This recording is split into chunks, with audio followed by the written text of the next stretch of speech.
Absentee, I'm wondering, I don't have the answer to it, if absentee results, you can't. If there's any reflection on... Can't put much store in that, I don't think. You know where I was going on that. Right. Don't get too happy. It all depends on how many. Last week, I guess on Friday, we only represented maybe about 3,000 votes. It may be a little higher now. But so 3,000 votes is really not a good sampling, but I can tell you, sometime if you jump out there on top with the absentee, it makes a big difference when the race come down as a real close race. It makes a big difference. Yeah. Huh. Well, as a former police chief, are you glad you're the former police chief, number one? Do you feel for the guy that's in the job right now? And do they call you for advice? Well, they haven't called me for advice yet. I'm working at the University of Missouri, St. Louis, and we still have this partnership with the St. Louis Police Department, the city of St. Louis. So we're studying hotspot policing at the university, making sure that we continue that effort, and hopefully that can continue reducing the level of violence in the city of St. Louis. I did have something I want to ask you, and tell me if I've got this right or if I'm a little mixed up, which is quite possible tonight. I think your successor wants to lower the number of police districts from, is it 9 to 6 or something close to that? Right. And I don't really understand do you think that's a good idea? Yes or no, and what does that mean? Well, I think it's a great idea because what's happened over the years, the last time we actually reorganized our districts was about 50 years ago. And there's been much talk about the population loss in the city of St. Louis. And so the police department goes through the same type of redistricting that everyone else goes with when you have a new census that comes out. And so if you reduce the number of districts from 9 to 6, then you're able to eliminate some command structure, which in effect will put more officers on the street. And so it's long overdue, and it's something that I fully support. Yeah, well, I want to reduce the number of aldermen too, right? So Yeah, that's in the works, so it's kind going of to be over a 10-year period. same thinking, I guess, perhaps. Right. Well, maybe not. Araceli, let's talk a little bit to you. You have a unique situation. You're a business owner here in town. Talk a little bit about that. Well, I came from San Francisco where I lived 15 years, and I don't know the solution for the crime situation, but in San Francisco there are very few untouched neighborhoods that haven't completely been rehabbed. And granted, the city's 7 miles, but there's so much amazing architecture here in neighborhoods, and I just think whoever is in charge to make things easier for people starting businesses, because that does create a safer atmosphere. It brings people to the area. It keeps things alive. And that would make a huge difference. A lot of my employees, they come from all different backgrounds, musicians, artists, and I encourage them to branch out and do other things, and they want to, but it's extremely expensive. If you have a building that needs to be rehabbed, you're buying it, granted it's a low price, but it's just a huge process. And I know from experience, and the permits, and you get nickel and dime Don't be in a everywhere. historic district. No, right, and if you want to fix something and it doesn't pass code and fines, so that would help. I've also thought of ideas, for example, schools that are in really bad neighborhoods, the houses that are abandoned, if they could be given to the schools, so the students that are studying trades such as electric or carpentry, if they worked on those houses themselves and slowly built them up. So 2-3 years later, you have homes around that area, and if they're sold, well, the money goes to the city, which then goes to the schools. So there's a lot of people, a lot of ideas, but mainly to keep the city alive and busy and active. And there are a lot of people that want to do business here, but it's just really complicated. No, I had a question for the chief. We're going back to crime. I'm trying to figure out, each candidate has been pushing this issue about St. Louis is just crime ridden. I've talked with people from other cities. I was in New York last week, and somebody said, man, I didn't know crime was that bad in St. Louis. So now, and people live outside of St. Louis, in the suburbs and the county, they've been afraid to come in the city because they always think crime is bad. Now we have everybody running for mayor and some people running for alderman. Crime. How do we desensitize after all of that bombardment of saying that the city is the worst crime piece of thing in the state of Missouri? Well, certainly we do have spots in the city of St. Louis that have high crime rates, and there's no question about that. But we have a very diverse city. We have some areas that don't have any crime at all, and so it's a mixed bag. Certainly we have areas that have huge problems that we have to address, and we can't minimize that. But we do have other areas that are fairly safe, and people play in them. They go to sporting events, entertaining events, and have a good time in the city of St. Louis. But Chief, we were talking about this earlier with some other guests earlier in the show. Aren't the numbers skewed, when they talk about what a high crime rate St. Louis has? Because we're just talking about the city, unlike other cities, like I gave examples before, like Kansas City and Louisville, where the county and city governments are incorporated, they merge all the numbers. Now, if you were to merge the crime statistics of St. Louis City and county, they wouldn't be the same numbers. Right. From a researcher's perspective, what you want to do when you want to make a comparison is have all the variables the same. And so if you wanted to compare Chicago to St. Louis, you would pick an area in Chicago that's 61 square miles with the same demographic characteristics as the city of St. Louis, and then you would do a comparison. But the way it's compared now is not a fair comparison. Now, to that point, do we still have problems with areas with big problems? Yeah. Yes, we do. Yeah. And we have to address those, but the comparisons that are made on a national level are not fair. Let me ask you this. In June, July this year, I believe the mayor is going to have control of the police department, which is something the mayors have been working for years. Is that really going to make a difference in the safety of people in the city of St. Louis, no matter who becomes mayor? Well, I guess it depends. I mean, there are many cities in the United States that have mayors who are in control of the police department. Right. They're still plagued by the same issues that the city of St. Louis is plagued by. Detroit, Chicago, Memphis.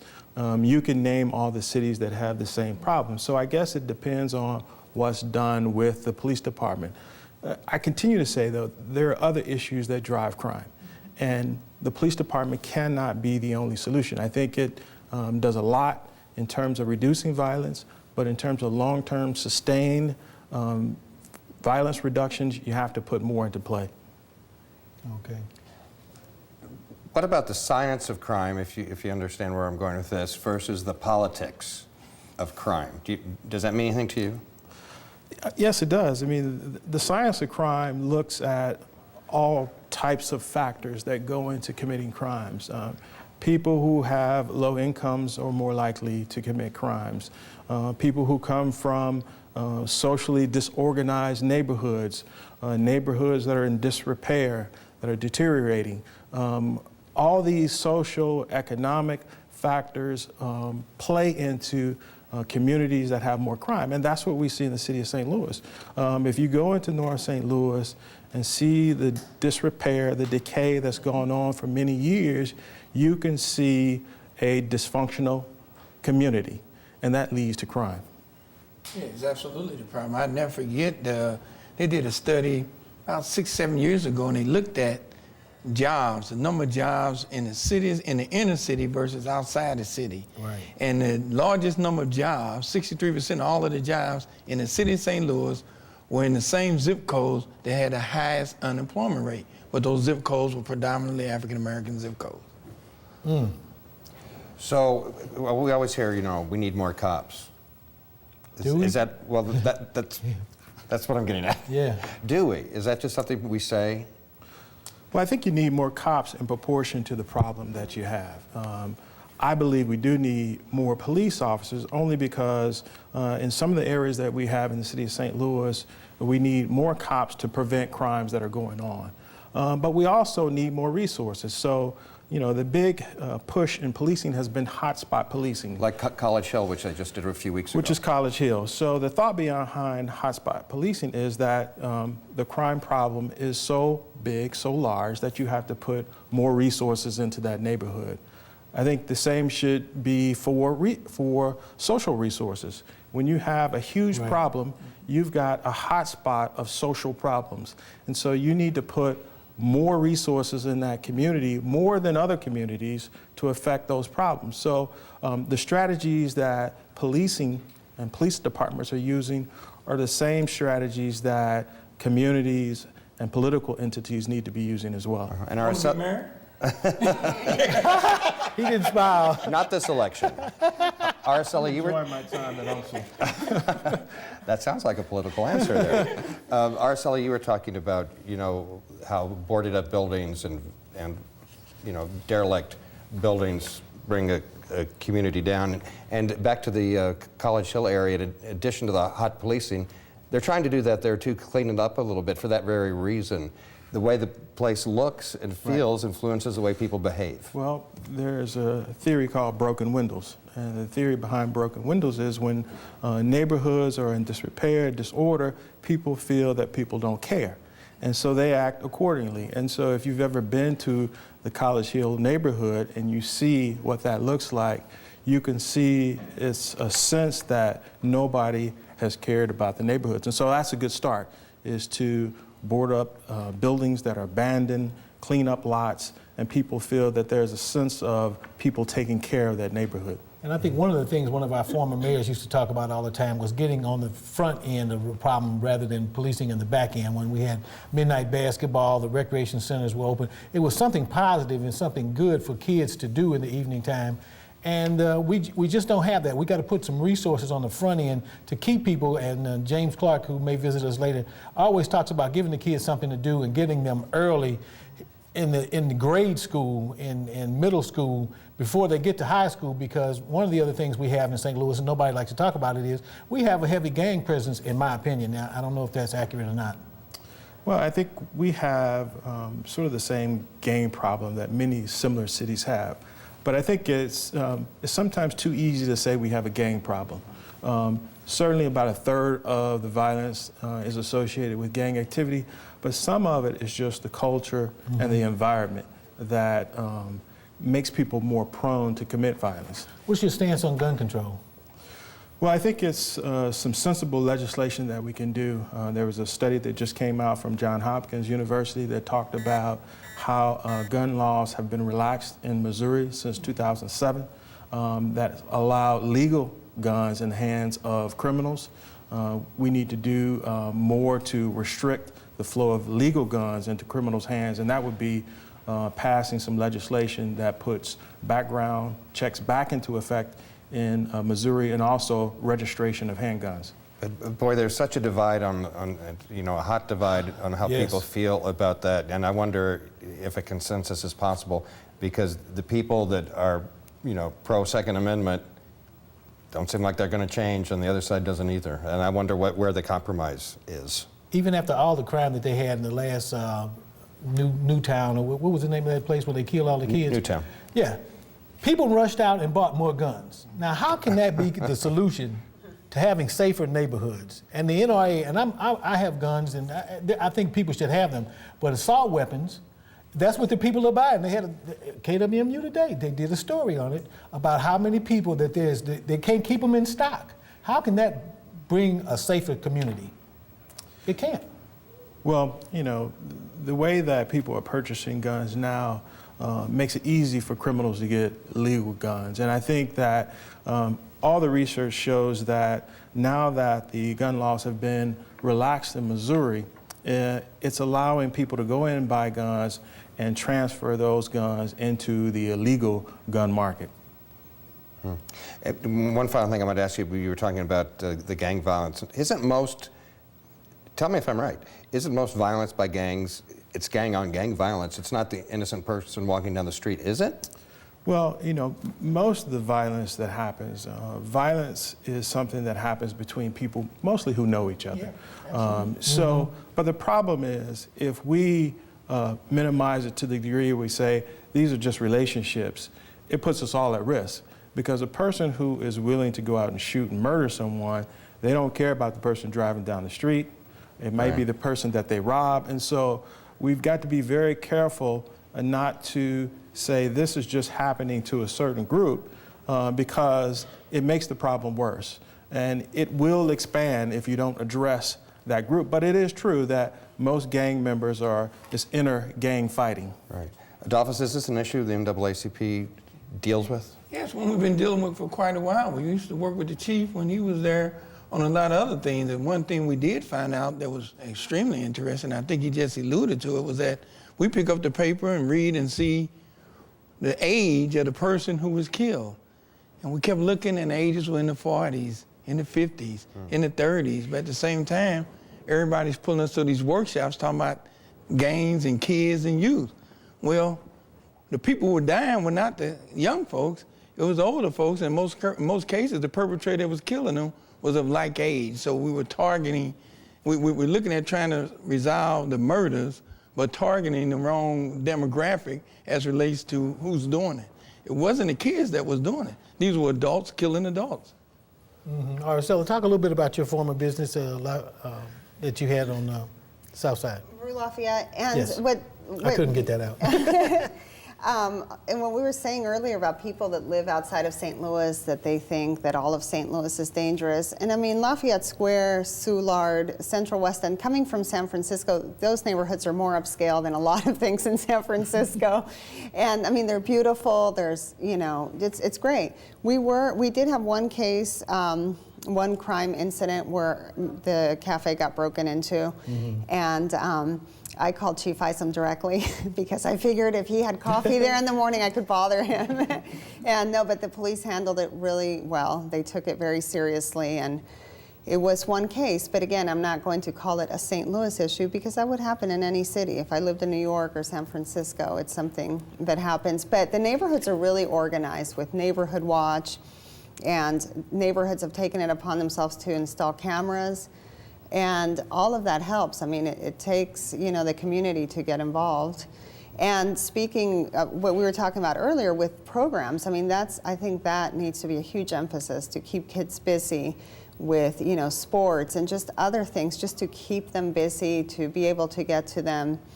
And vocational programs for older teens, I mean, they offer this sort of thing in jail, so why not offer it before it gets to that point, you know? So I mean, as a business owner and taxpayer, I would be happy to have my money go towards that, prevention, than other things. You kind of make the point that it's, you know, a lot of cities share the same problems, and I'm sure there are people that are looking around making comparisons. Is there someplace else that's doing it better than we are? San Francisco, the Lancey Street project is a fine example of what you can do. And another project in New York was for rehabbing a building for homeless people, but everybody had to pitch in. You know, it was in Times Square, but they had to put in a certain amount of hours to painting, sweat equity. And I think that would be for anybody who's not working, there should be some accountability for sweat equity for the community, whatever it is. Final word from anyone? Stop the violence, Chief. Stop the violence. Who can argue with that? Thanks again for saying some important things tonight. We appreciate it. Thank you. Let's check in with Debbie Monterey. Thanks, Steve.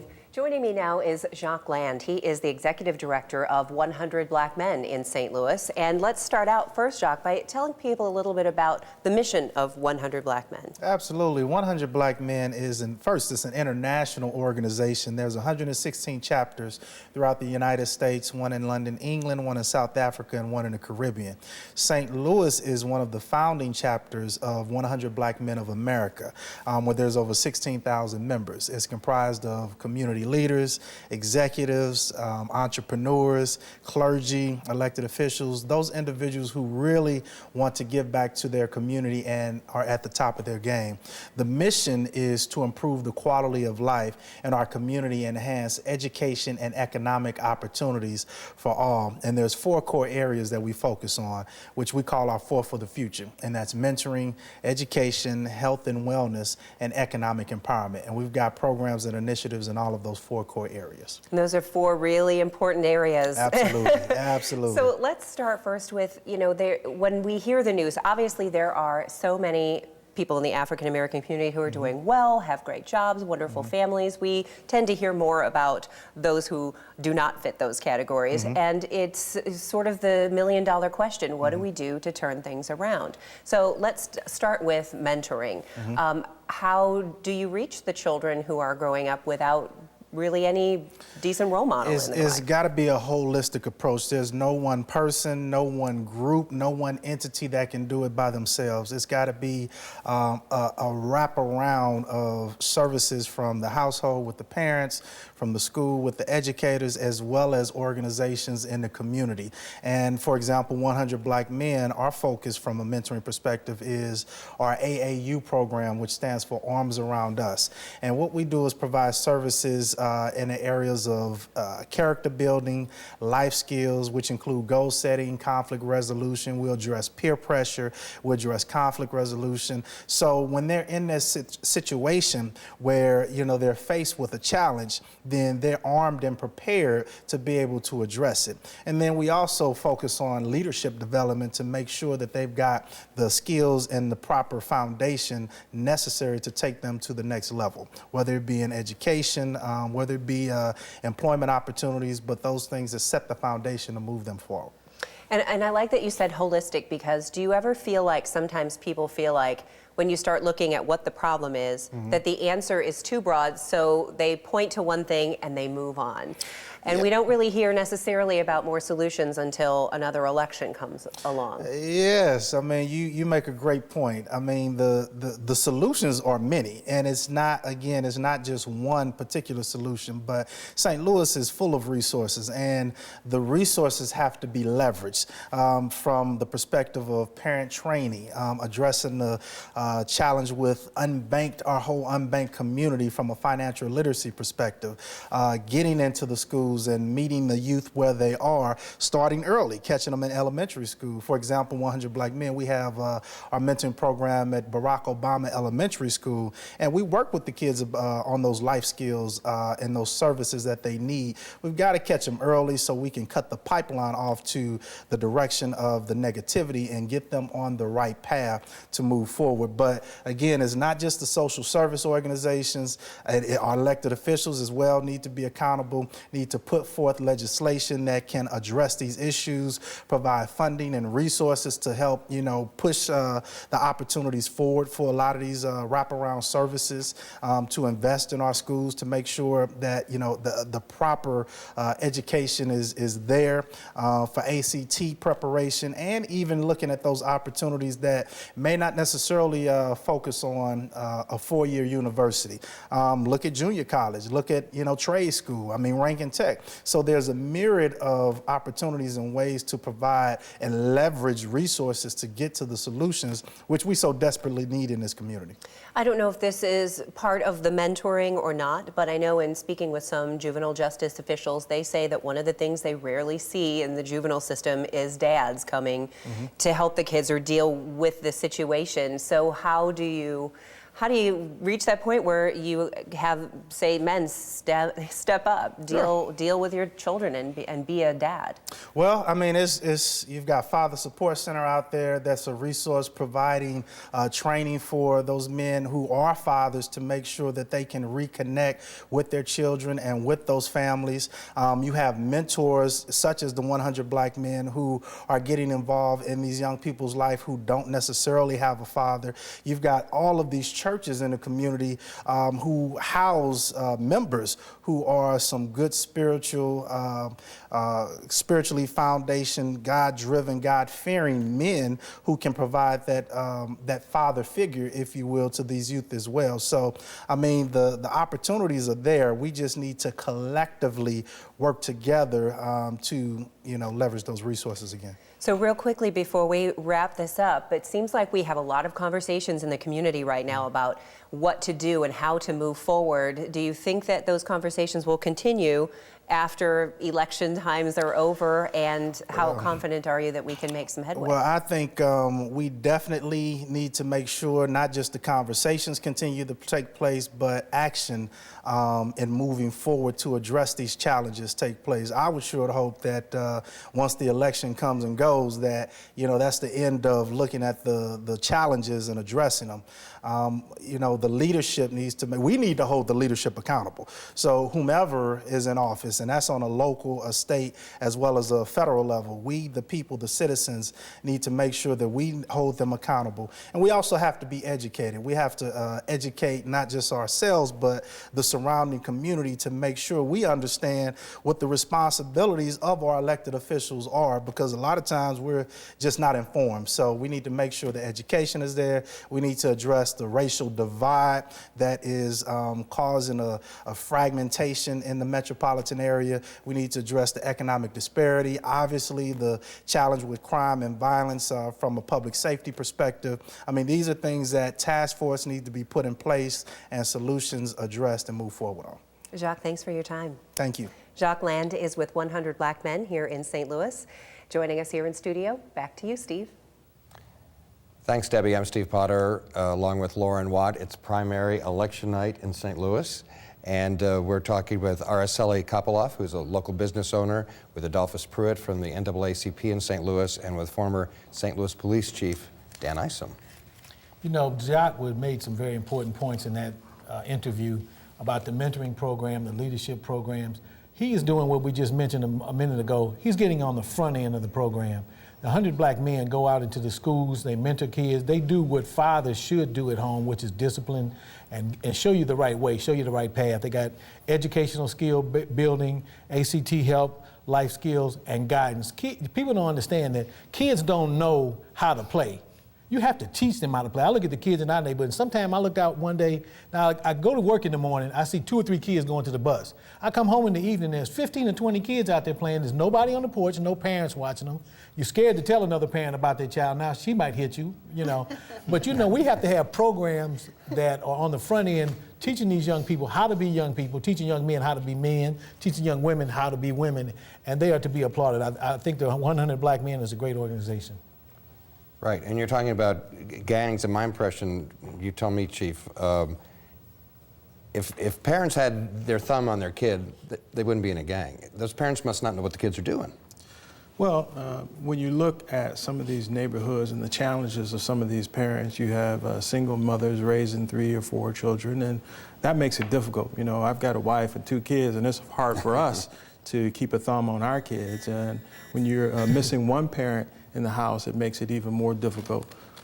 When you don't have the resources for childcare and other things like that, you can understand why some kids slip through the cracks. And so those communities do need more support, and organizations like 100 Black Men are doing that. You know, it's tough to be a kid anyway.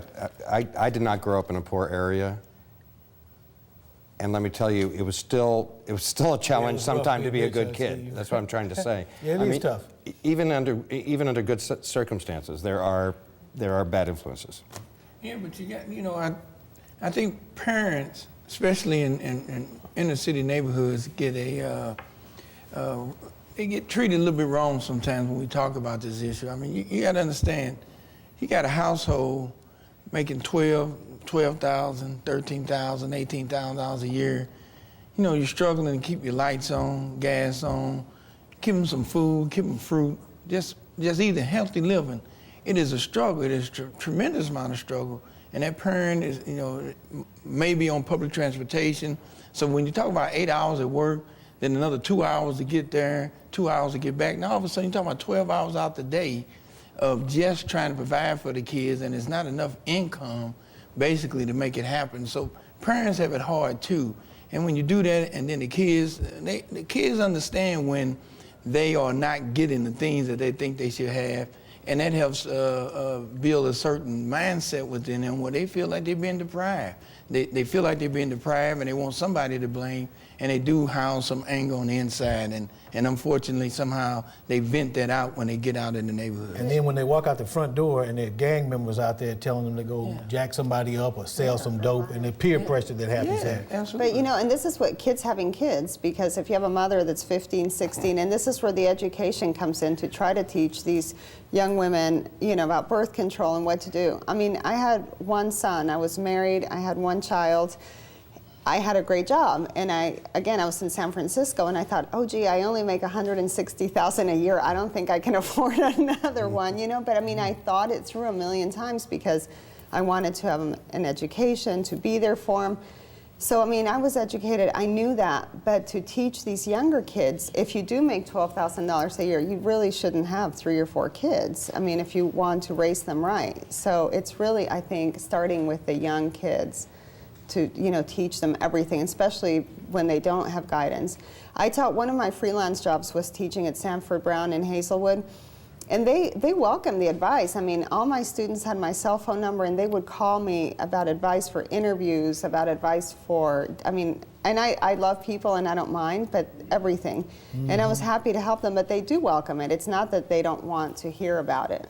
So, You know, the other aspect of gang activity is oftentimes it's generational. You have a father who was in the gang, you have a brother, you have cousins who were in the gang. And so these young people are learning this lifestyle as they grow up. And so that takes an incredible amount of intervention for groups and communities to come in and break that cycle. Because this is what a lot of young people are exposed to at a very early age. Well, they must be getting something from it that they think they need, right? If they don't have a sense of family at home, the gang must be providing them some sense of community, even though maybe not a good one. Well, I think for most people, it doesn't pay off to commit crimes. I mean, for a regular person who has a job, who has a family, who has a good life, the reward of committing a crime or committing some act of violence is pretty low. And so if you don't have that and you don't have that family structure, then it becomes an acceptable means of gaining whatever resources you want or gaining whatever respect or power that you want. And so it will take a huge will on the part of people outside of that community to break that cycle of violence. Yeah, and let's not forget that you live in a neighborhood and it's a neighborhood full of gang members. You know, you have a hard to avoid. Yeah. You know, you either with us or you get us. Yeah. Well, let me ask a question that I think bears asking. This is the primary. Whoever wins this Democratic primary more than likely is going to be the next mayor of St. Louis, right? So, realistically, what can the mayor of St. Louis do about solving issues like crime in this city? I mean, you were the police chief. I mean, wasn't it clear to you that if only the mayor would do this and this and this? Well, I don't think it can just come from the mayor. Right. Certainly the mayor is the leader of the community and he has to galvanize people around a certain project or goal, but it's got to be a community effort. This is something that is extremely complex. It's been a problem that's been around for years and years, and so one individual is not going to change the trajectory of this problem. It's going to take a comprehensive community effort. Now, can the mayor be a leader in that mission? Yes, but it's going to take more than just the mayor to get it accomplished. Well, the other thing is, what they can do is a change in policy as it relates to resources. My biggest argument is right now we're paying twice. We bring in developers, we give them incentives. With the incentives, they're supposed to create job opportunities. If they create those job opportunities and the people in the inner city got those jobs, this problem will go away. They don't get the jobs, so we have to throw public resources at them, so we're paying twice. We're paying the developers with the incentives, and then we're paying them with the public resources to take care of the same people that didn't get the opportunities they were supposed to create with the resources in the first place. And what I do find in the city of St. Louis is that we have a lot of great organizations doing a lot of great work in the community. But it's very difficult to pull all those organizations together under one umbrella, moving in the same direction. That's something that potentially the mayor or the leader of the community can do. And then I also think that we have to have the will as a community to say that we want to put more resources into some of these communities to affect this problem. Now, is it a panacea? Is it going to change overnight? It's going to be a long-term process. But we've got to have the will to say we want to change it. Well, the mayor or elected officials aside, what about the average guy? The guy living down the street, the business owner? Is there something that the average person can do? Well, I think when you look across the city of St. Louis, you see a lot of people who are doing that. I mean, I think you've got a lot of organizations, a lot of individuals who are working very hard to try to change the city of St. Louis. And I don't think it's all doom and gloom. I think there have been a lot of success stories in the city of St. Louis. But we are plagued by many difficult social issues in the community. And if you look at North St. Louis, the decline has been dramatic.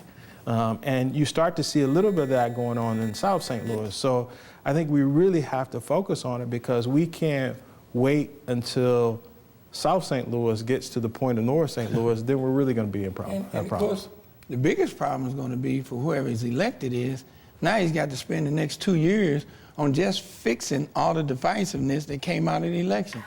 I mean, there's some people who really took some very strong emotional sides as it relates to this thing. And, you know, my biggest concern is how are we going to bridge that? How are we going to heal that? Because I got people, African Americans within the same community that have significant different eyes as it relates to this issue. And I don't see them burying the hatchet right after this election, and that's a big fear we have. So someone's going to have a big job, that's Yes. for sure. Well, we're going to check in with the watch parties in just a second, but over at UMSL, now that you're teaching there, see any future police chiefs in your class? Well, you know, I talked to a young man today for about an hour, and he was getting a lot of advice on how to move up within an organization, what degrees he ought to have. I So can't talk to you, but I think I'll go into law. Would you recommend the job? I would recommend the job. I had a great time being chief of police.